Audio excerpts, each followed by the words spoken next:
Assalamualaikum warahmatullahi wabarakatuh. Perkenalkan di sini nama saya Abdul Hamid dari Prodi Pendidikan Pancasila dan Kewarganegaraan.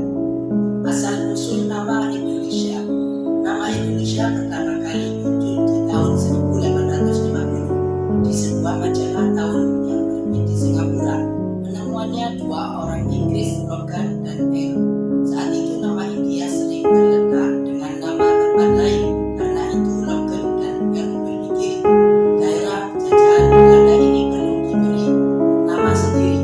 Earl mengusulkan dua nama yaitu Indonesia atau Malayunesia.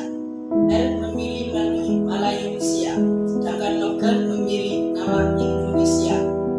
Belakangan Logan mengganti Indonesia menjadi Indonesia. Nama Indonesia kemudian dipopulerkan oleh seorang etnolog bangsa Jerman bernama Adolf Bastian melalui sebuah bukunya.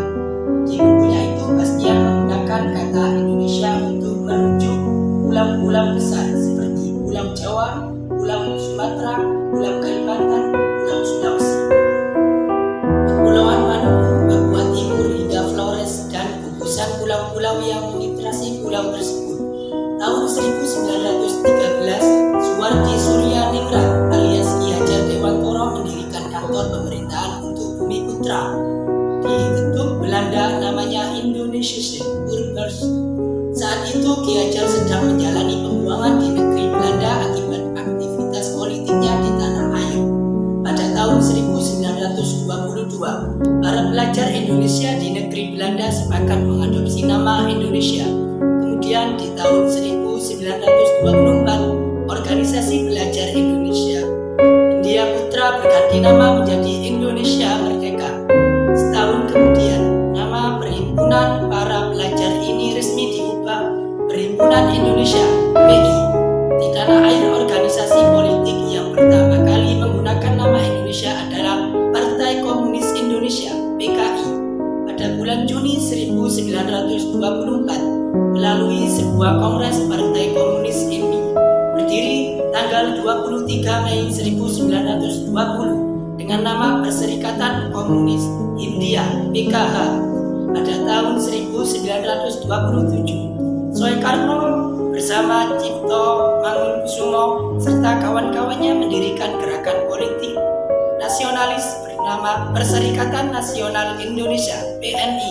Setahun kemudian berganti nama Partai Nasional Indonesia (PNI). Pada tahun 1928, Kongres Pemuda Indonesia kedua mengikrarkan satu nusa, satu bangsa, satu bahasa Indonesia.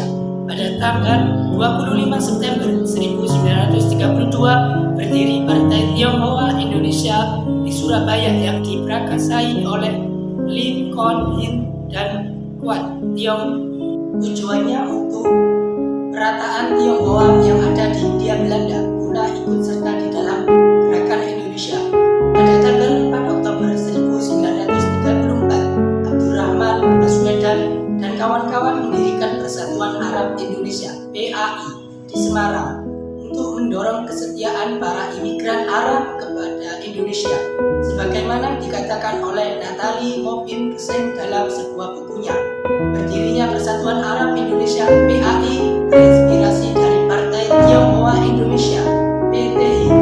Tahun 1937, Himalaya sekarang bernama Malaysia berdiri organisasi nasional bernama Kesatuan Melayu Muda (KMM).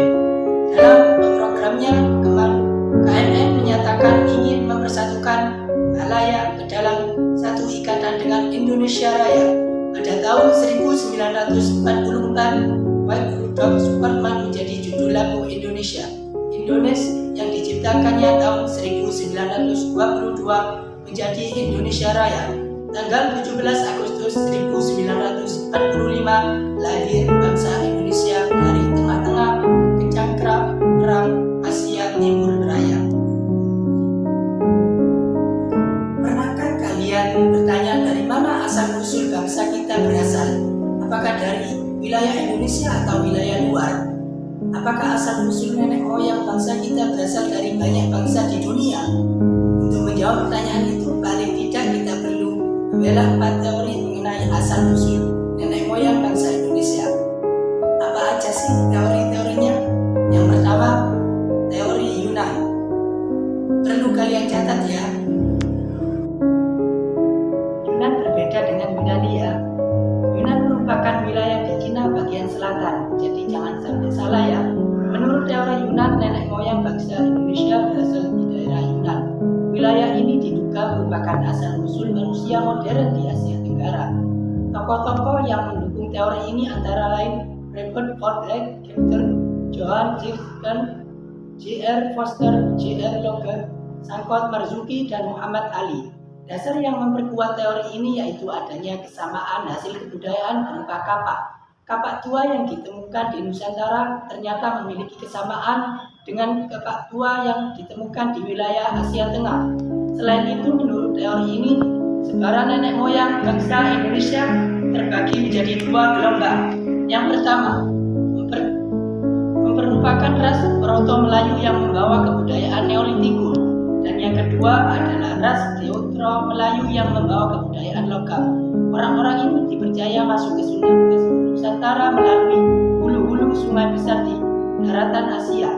Mereka cukup lama menetap di Vietnam sebelum akhirnya menuju ke Kepulauan Nusantara menggunakan perahu berjadi. Teori ini juga menyatakan bangsa Indonesia berasal dari satu daerah yang menggunakan bahasa Champa atau bahasa yang kini dipakai di daerah Kamboja. Karena ditemukan banyak kesamaan antara bahasa Melayu yang ada di Indonesia dan bahasa Champa, di antaranya adalah istilah geografis, istilah binatang, dan nama alat perang kuno yang pernah digunakan. Yang kedua, teori Nusantara. Teori ini mengatakan bahwa bangsa kita berasal dari wilayah Nusantara itu sendiri. Teori ini didukung oleh Muhammad Yamin, Sultan Ali, Esjagan, dan Kopo. Terus apa yang menjadi dasar dari teori ini? Menurut teori ini, bangsa Melayu merupakan bangsa yang telah memiliki peradaban yang tinggi. Pandangan ini didasari oleh hipotesis bahwa bangsa Melayu sudah melalui proses perkembangan budaya yang sangat panjang. Kesimpulannya, bangsa Melayu berasal dan berkembang di Nusantara, bukan dari luar wilayah Nusantara. Kemudian saya akan membahas manusia purba Indonesia, tentang penemuan fosil Homo solensis dan Homo wajackensis. Menurut teori ini adalah kemungkinan bahwa bangsa Melayu yang mencakup wilayah Indonesia, Malaysia, Singapura, Brunei, dan sebagian Thailand merupakan keturunan dari Homo solensis dan Homo wajackensis. Tidak ditemukannya fosil Homo solensis dan Homo wajackensis di wilayah Indonesia juga memperkuat teori Nusantara sekaligus menyangga teori asal-usul bangsa Indonesia yang berasal dari luar. Yang ketiga, teori orthodoks Taiwan. Teori ini menyatakan bahwa asal-usul manusia Indonesia berasal dari Kepulauan Formosa, Taiwan. Teori yang didukung sejumlah oleh pakar Heri Tuman Simanjaka ini didasari argumentasi. Pertama, menurut teori tidak adanya pola genetikal yang sama antara kromosom manusia Indonesia dengan manusia di daratan Tiongkok. Pendekatan genetikal adalah penelusuran asal-usul manusia berdasarkan dengan penelitian kromosom maupun DNA-nya. Dari hasil penelitian tahun 2018 terhadap 3.700 orang Indonesia dari 35 etnis berbeda, terungkap bahwa orang-orang Indonesia memiliki kecocokan genetikal dengan bangsa-bangsa Australasia. Australasia artinya Kepulauan Selatan, yang dimaksud Australia dalam mencakup etnis-etnis yang berbeda di Taiwan sebagai Asia Tenggara hingga Kepulauan Pasifik.